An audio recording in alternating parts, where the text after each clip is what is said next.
তুমিও বুঝি অন্যদের মতন কথা বলে মায়া বাড়িয়ে তারপর হঠাৎ করে চলে যাবে আমার জীবন থেকে। কারো মায়া আটকে গেলে কি কখন হারিয়ে যাওয়া যায়? আমি কখন হারিয়ে যেতে পারবো? আমি এখন তোমার জন্য অনেকটাই প্রস্তুত। আচ্ছা, এক কাজ করি, আমি তোমাকে একটা অ্যাড্রেস পাঠাচ্ছি, তুমি সেই অ্যাড্রেসে সময় মতো চলে এসো। Hi Liza, please sit. আসলে এতদিন তোমাকে অপেক্ষা করানোটা উচিত হয়নি আমার। তোমার চোখ আসলেই কবিতার মতো সুন্দর। আম রিয়েলি সরি তোমাকে এতদিন ওয়েট করানোর জন্য। তুমি কি আমাকে সত্যিই ভালোবাসো? হ্যাঁ যারা, আমি তো তোমাকে সত্যি সত্যি ভালোবাসি। সত্যি সত্যি ভালো না বাসলে আমি কি তোমাকে বিয়ে করতে চাইতাম? আসলে জীবনে একবার কষ্ট পেয়েছি তো, আমার জন্য আমার বাবা আসলে অনেক কষ্ট পেয়েছে। তাই শোনো না, আমি তোমার বিষয়ে বাবার সাথে কথা বলেছি, আমি বাবাকে বলেছি তুমি আমাকে বিয়ে করতে চাও, তো তুমি তোমার অ্যাড্রেসটা আমাকে একটু টেক্সট করে দিও। নর্মাল এক যদি ধরা খাই এখান থেকে দৌড় দিয়ে পালা যাবে, সহজ।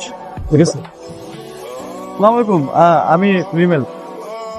স্যার স্যার স্যার স্যার সালাম আলাইকুম স্যার। এইভাবে সালাম দেওয়াটা আপনাকে কে শিখিয়েছে? আপনি কতদিন এই অফিসে কাজ করছেন?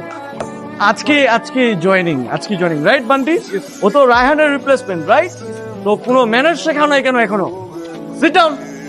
আচ্ছা রিমেল, তোমাদের এই যে লেনাদেনা.com মানেটা কি?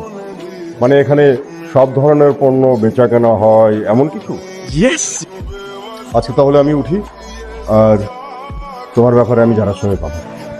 কি ব্যাপার, তোমার উপরে রহস্য কি? আচ্ছা, একটা মানুষের মুখ শুলে ফুলের মতন কি করে হয়?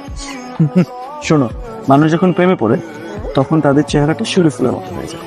আমার মাঝে মাঝে কি মনে হয় জানো? কি? তোমার একজন বিজনেসম্যান না হয়ে কবি হওয়া উচিত ছিল, কারণ একটা মেয়েকে কিভাবে ইমপ্রেস করতে হয় সেটা তুমি খুব ভালো করে জানো। ইমপ্রেস করতে পারে কিনা জানি না, কিন্তু আমি যেটা ফিল করি আমি সেটাই বলি। তোমার এই মায়াবী চেহারার সামনে শিউলি ফুল তুচ্ছ। কাকা, এখন যে 500 দিলাম এটা কিন্তু অ্যাডভান্স, আর আমি যেমনে শেখাই দিচ্ছি ঠিক ওইভাবে করবে কথা। একটাও বাড়তি কথা বলা দরকার নাই খালা। আর পোশাক আদি ওই যে লন্ড্রিতে বলা আছে ওখান থেকে ওরা ভাড়া আমি নিয়ে এসে দেবো, আপনারা জাস্ট পরে যা যা বলছে তোতা পাখির মতো খালি এই কথাগুলো বলে চলে আসবে। সে আরে কি করছেন? উপরে বসেন। আপনি আমাদের মেহমান, আপনি নিচে কেন বসতে যাচ্ছেন? তাহলে আমরা আসল কথায় আসি। ওরা দুজন দুজনকে চেনে জানে। আসলে হয়েছে কি আঙ্কেল, আব্বা আম্মা গ্রামে থাকে তো তারা আসলে গুছিয়ে কথা বলতে পারে না। আমরা একটু মূর্খ সূর্খ মানুষ, একটু কম বুঝি। কি বলো, ছেলেরা অনেক কষ্ট করে মানুষ করছি, ব্যবসা বাণিজ্য করতেছে, এখন বিয়ে করতে চায়।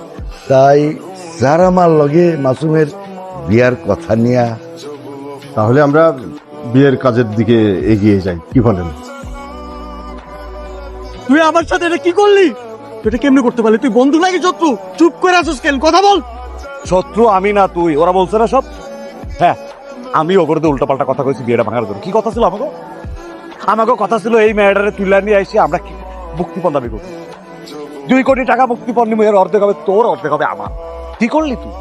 শেষমেশ বিয়ে করতে বসে গেলি। দেখ, এই জন্য তুই ওদেরকে উল্টা পাল্টা বুঝে ওদের সামনে উল্টা পাল্টা কথা বলবি? তুই চাস না বিয়ে হোক? তুই চাস যে বিয়ে না হোক, তাই তো? বাস করছোস, ওর বাপরে এমন ভাবে ম্যানেজ করছো এখন বিয়া হইয়া পুরো 2 কোটি টাকার মালিক তুই হয়ে যেতেছিস। তুমি মামা সুন্দরী মেয়ে নিয়ে ঘুমাবা, সব সম্পত্তির মালিক একা হবার, আমি কি করবো? সারা জীবন চিন্তাই করে যাবো। বাঘের বাঘ 5 লাখ আমার 5 লাখ টাকা তুই দিয়ে দিবি, শেষ। তোর সাথে কোনো সম্পর্ক নাই আর।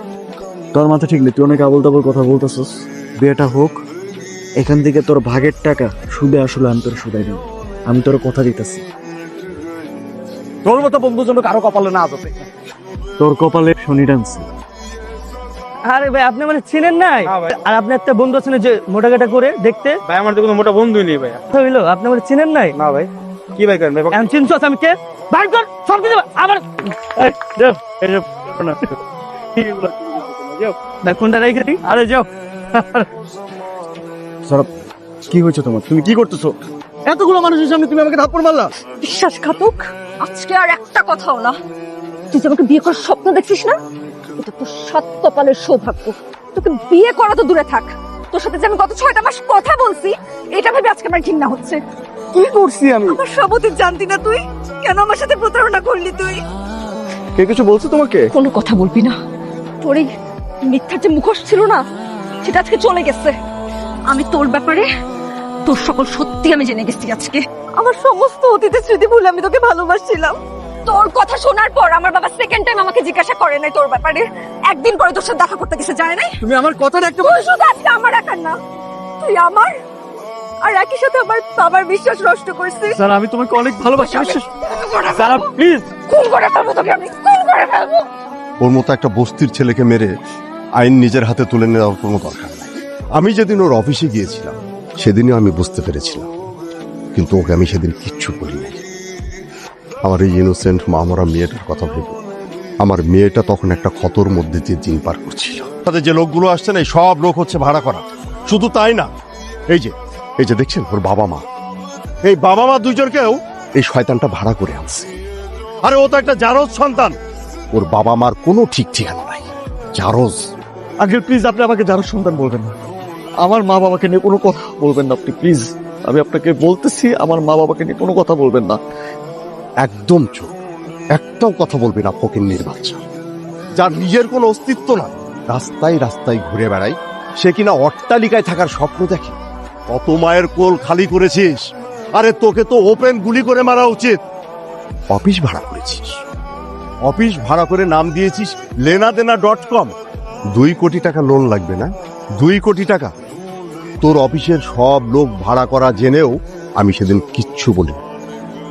এই দিনটার অপেক্ষায় ছিলাম, কারণ ওই দিন যদি আমি সব ঘটনা আমার মেয়েকে বলতাম তাহলে ও বিশ্বাস করত না। আমি জানি আমি প্রতারক, আমি সন্ত্রাসী, কিন্তু কেউ কখনো জানতে চায়নি আমি কেন এই লাইনে এসেছি। আমি জানি প্রতারক আমি।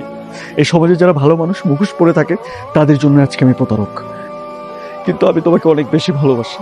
পুলিশ ভাই, ওকে নিয়ে যান। আমাকে একটা বার কথা বলার সুযোগ দিন প্লিজ, একটা বার। এক মিনিট বাবা, আজকে ওকে বলতে দাও। বল, তুই কি বলবি বল। আমার বাবা বেসরকারি একটা অফিসে চাকরি করতো, তো গ্রাম থেকে ফেরার পথে বাবা মা তারা একটা অ্যাক্সিডেন্টের শিকার হয়। সাথে সাথে সেখানে আমার বাবা মারা যায়, কিন্তু আমি আমার মাকে নিয়ে হসপিটালে ভর্তি করাই। আপনার সাথে কথা হচ্ছে আমার। আসুন আসুন প্লিজ আসুন। আপনি তো দেখেন না স্যার, আমার বাবা নাই, আমার মাটা যদি কিছু আমি বাঁচবো না স্যার, আপনি কিছু একটা করেন প্লিজ স্যার। আচ্ছা শুনুন, আসলে আপনার মার অনেক মেজর একটা অপারেশন করতে হবে, অনেক টাকা লাগবে, 12 লাখ টাকার মতো। এত টাকা আমি কই পাবো স্যার? স্যার আমার কাছে এই মুহূর্তে এত টাকা না। টাকা ছাড়া তো সম্ভব না কিছু। আপনি যান, তাড়াতাড়ি যান। আমি তো কোনো গাড়ি ঘোড়া পাইতেছিলাম না। ধন্যবাদ ভাই। ভাইয়া আপনি কি বলতেছেন ভাইয়া? ভাইয়া আমার মায়ের অপারেশন ভাই। ডক্টর বাবা মা কই? আসলে আমরা খুব দুঃখিত, মানে মাকে বাঁচাতে পারছেন না। সেদিন থেকে আমার একটাই উদ্দেশ্য ছিল, এই শহরে বেঁচে থাকতে হলে আমার দরকার টাকা।